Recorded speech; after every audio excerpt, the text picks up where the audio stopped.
Today we are discussing about the covenant of wealth. How many covenants have we discussed about? First one? No, let me hear loud, especially from in front here, because I know you take notes. 1, 2, 2. I can't hear you. Long life. Not wrong. Long life. Okay. 3. And the fourth one now? Wealth. And next Sunday we'll deal with the covenant of health. I encourage you to bring anybody sick. Anybody that you know needs healing, bring them coming Sunday. God is not a man to lie. So as we talk about the covenant of wealth, you will understand that poverty will be past tense. Lift your voice and say, every covenant of poverty, lack and insufficiency, as I hear the word of God, if I inherited you from my fathers, I am dropping you in this service. In Jesus' name. Kindly before we sit, let's read the word of God. I will request Matthew chapter 6 and verse 26. Matthew chapter 6 and verse 26. I will request that we have it broadcasted. And let's read the word of God together.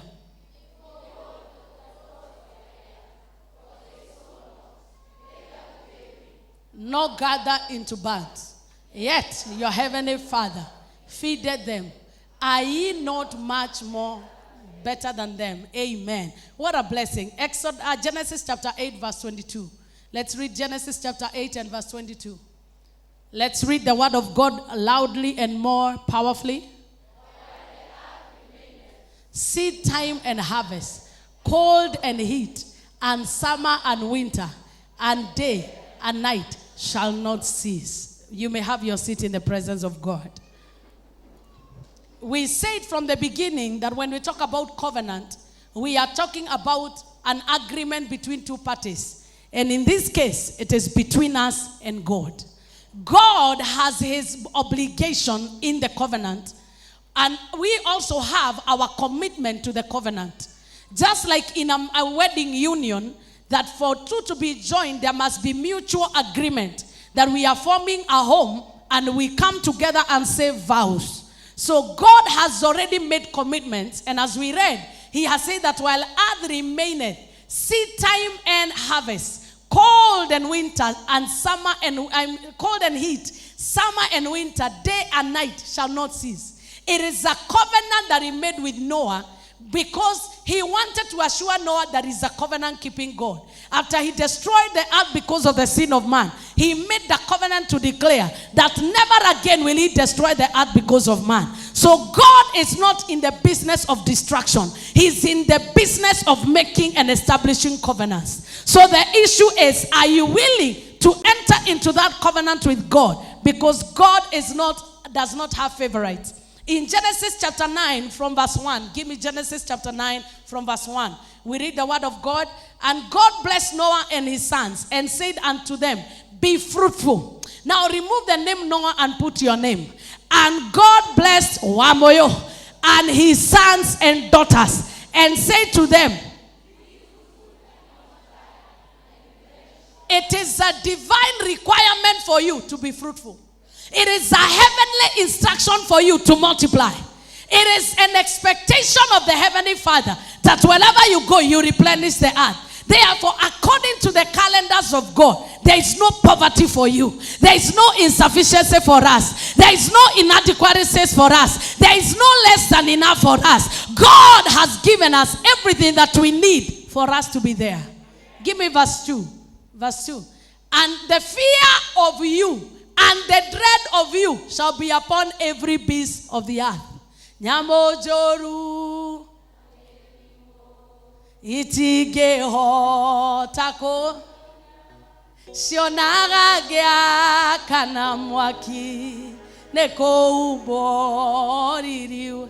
So God is also making a commitment that the fear of Noah or the fear of man shall be upon the animals of the field and animals of the earth, and upon every fowl of air, all that moveth upon the, and upon all the fishes of the sea. In short, God gave man dominion to make the animals obey him. Oh, somebody say, I take back my dominion. Give me verse 3. Verse 3 says, every moving thing that liveth shall be meat for you. I want to give you five things that God has committed to you to do in the covenant of wealth. Number 1, God has given you a food guarantee as long as you live. But the issue is, are you fed or you are still struggling? Every moving thing that liveth shall be meat for you. Even as a green herb have I given you all these things. God has given you and he will never take it. And forgive me those who are alive who say I talk Kikuyu, but sometimes emphasis is important. What I'm saying is that God does not eat amaranth. Amaranth is terere. It is glorified telele in English. God has given you all the green herbs. He has given you anything green that you desire for food.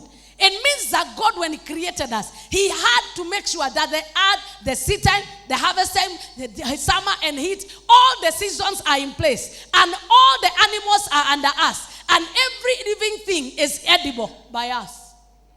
So there is a food guarantee. Tell your neighbor, you will never lack food. I can't hear you. You will never lack food. That's why Jesus was asking, as we read in Matthew 6:26, that look, the birds of the air, they eat without prayer. Even all the fowls of the air, they eat. They do not plant. They do not harvest. Yes, your father feeds them.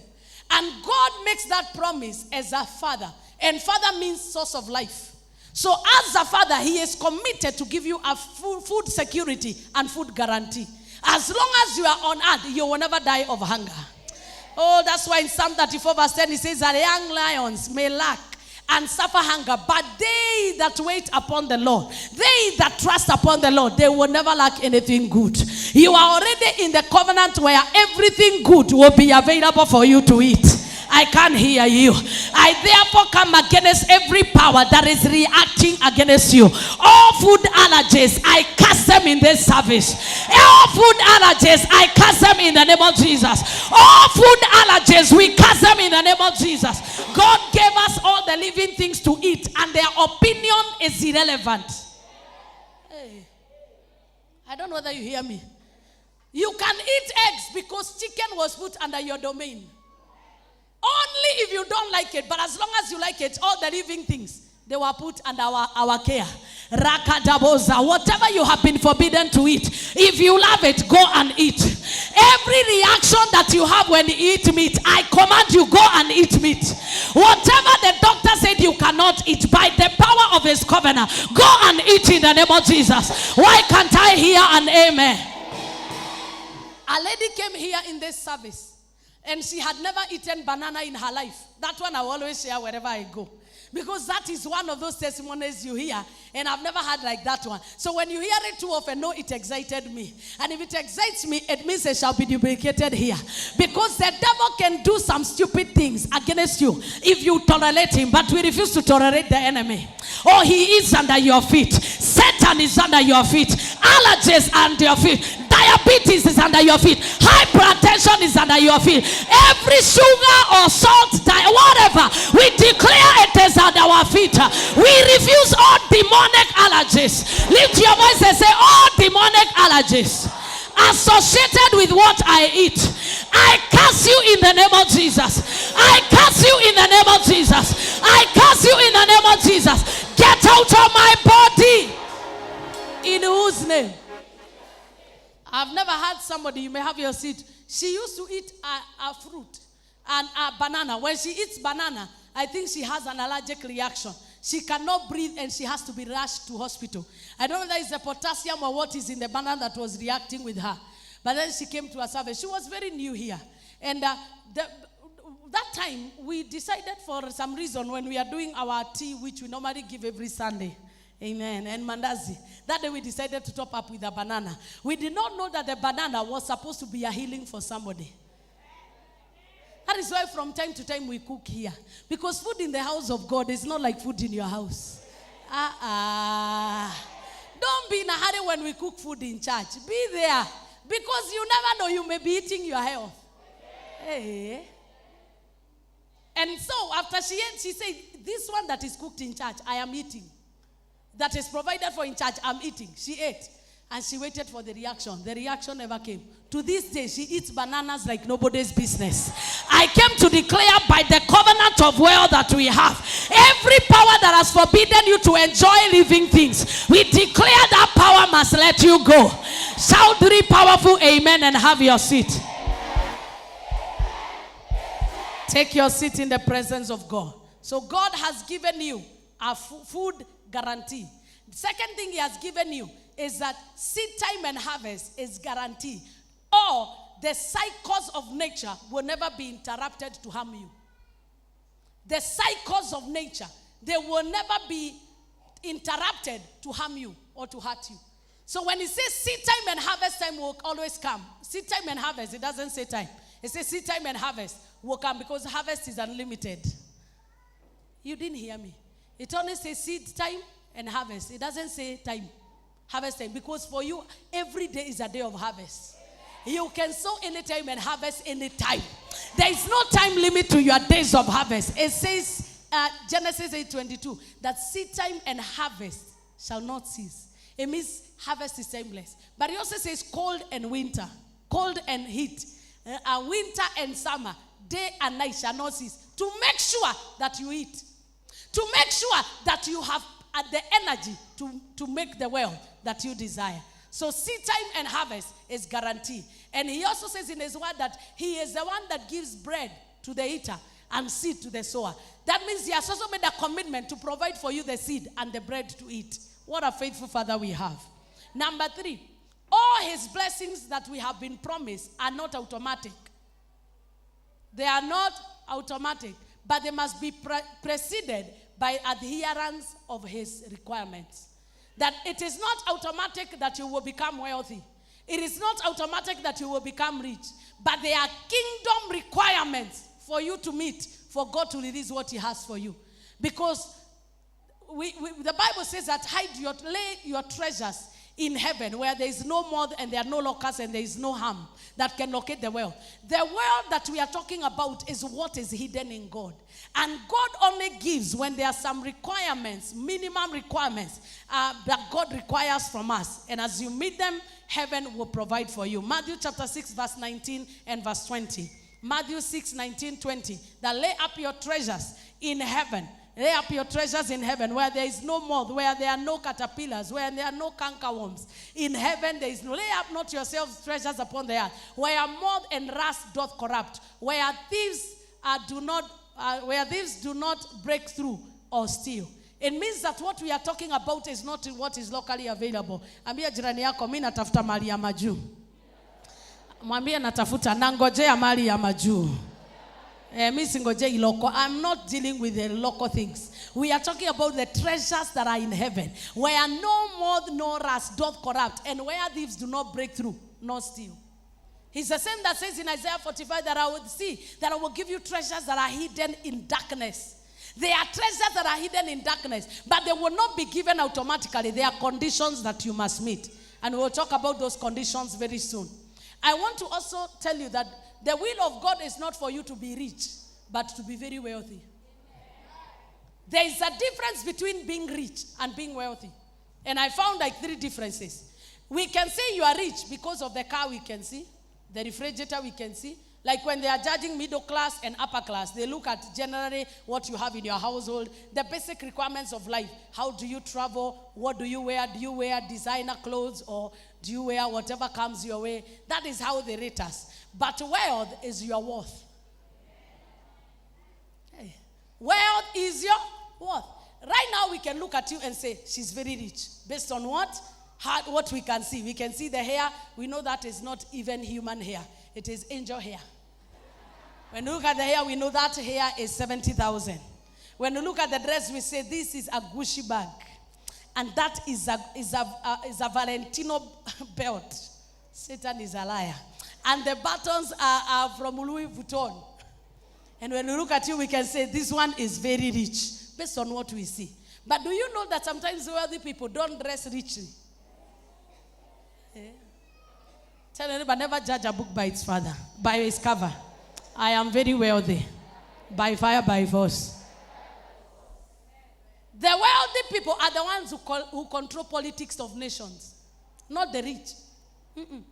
Riches are toys. They are toys. Like if you have a Lois, you have a nice Bentley, and you are bright. That is riches. Real people don't speak. Wealthy people are so busy. They don't have life for flashiness. Huh?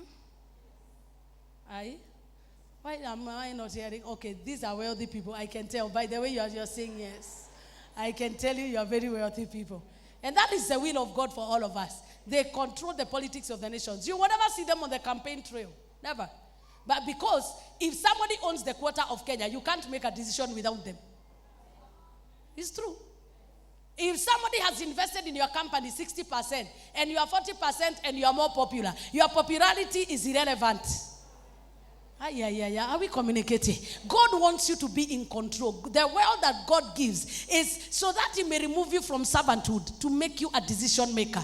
Therefore, wealth that is given by God gives you dominion. I can't hear your amen. May you receive your dominion in the name of Jesus Christ. So I want to give us what are some of the requirements because of time. I know I have only 10 minutes. Because of time, and then in the second service we'll continue. What are the requirements that God has for us so that He can give us this wealth? Number one, you must understand it is a promise that you must claim. It is a promise that you must claim. Remember Caleb at the age of 80, he said, "Give me this mountain, for you promised that you will give it to me when I was 40 years old. And I am still as strong as I was when I was 40 years ago, when I went to survey the land." So if you do not know what is expected of you and what is available for you, you will remain poor, be the one to beg and eat the crumbs from the table while heaven is calling you to the main room. I pray that you will wrestle with God with your promises. That the promises of God concerning your wealth will be on your fingertips. That you are not guessing that whether it is the will of God for you to be wealthy. It is the will of God. Tell your neighbor, it is the will of God for you to be very wealthy. We have been abducted to the family of our father Abraham. Look at Abraham. He was very wealthy until kings were afraid of him.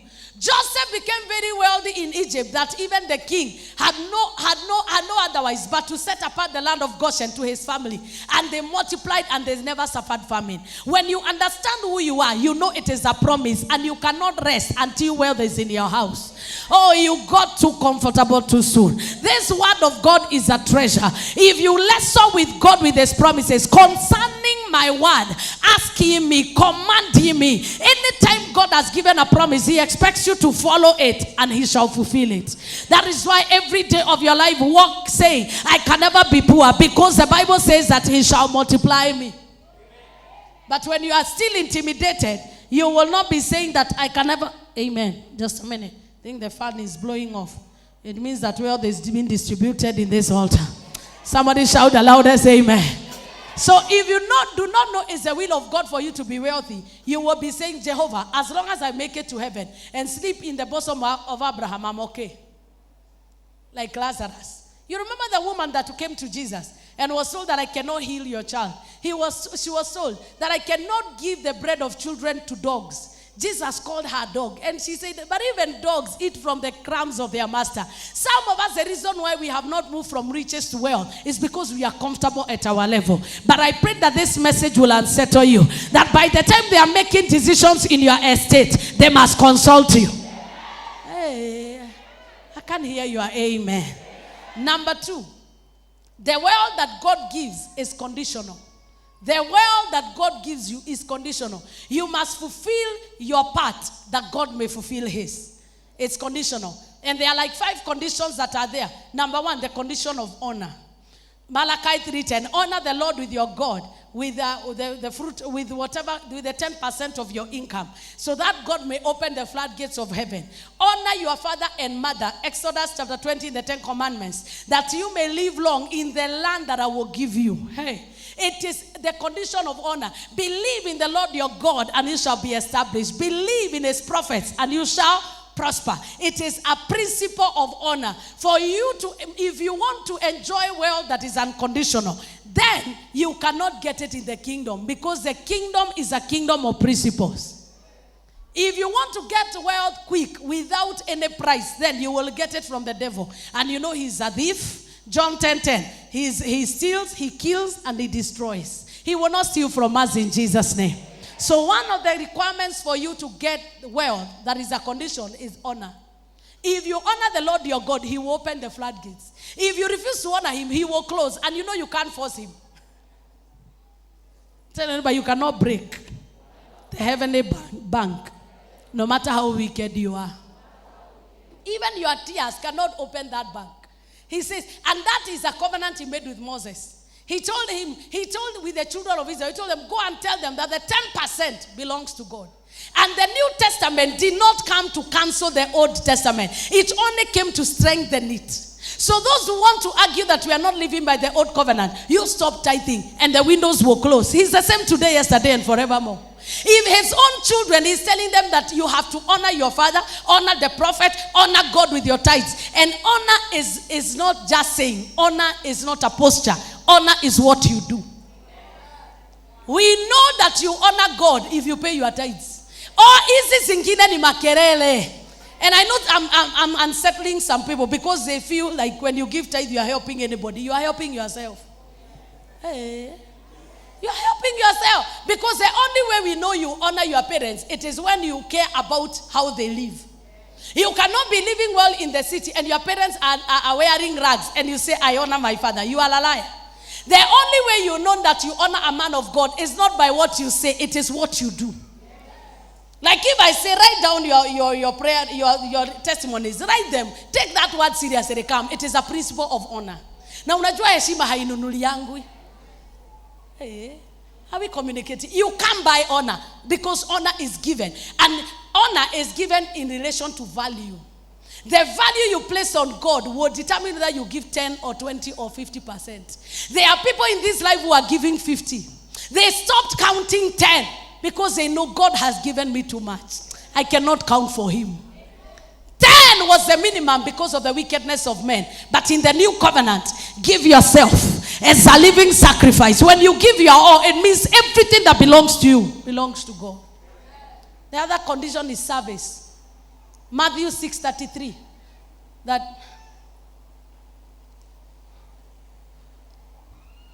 seek ye first the kingdom of God and his righteousness, and all these things shall be added unto you.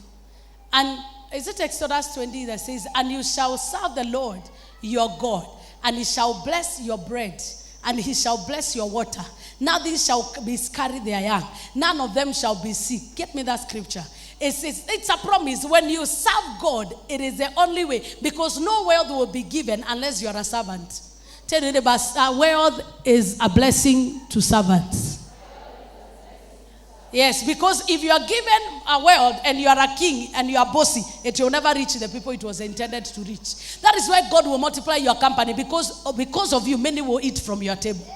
I can't hear you, amen. That's why the Bible says, whoever helps a poor man, it is God he gives credit. God will make sure he will pay you back. A wealthy man does not withhold food from the poor. They give to the poor. That is why very soon we are beginning a feeding campaign here. We will be feeding the homeless and those people who sit on the seats. I am looking forward to having that mega kitchen where we give a lunch box of dinner. They don't have to eat from the garbage can when we are here. I don't know whether you are hearing me. I tried it and the systems did not allow, but now I know how to do it. I now know how to do it by the grace of God. Tell your neighbor, you will never be a beggar. Stand up on your feet in the name of Jesus Christ. Let's begin to thank God for the privileges he has given us, for allowing us to serve him. Because of those who are watching us live on the broadcast, I may not continue, but of course you are invited at Casino Cinema for the broadcast. Father, I commit my viewer into your hands, wherever they are watching us from the CTN TV, from our Facebook handles. We pray that your blessing will be upon them in the name of Jesus, that your glory and your anointing will cover them. Them that do not know you as Savior and Lord, I pray that that you will save them and redeem them. We bless our viewers and everybody watching us on TV. Those that are sick, I release your healing. Those that are in need of a job, I release their miracle. Those that are in need of enlargement, I release your enlargement. And so shall it be in Jesus' name. Put your hands together and celebrate our online and CTN viewers. I still can hear your celebration. So God bless you. God do you good.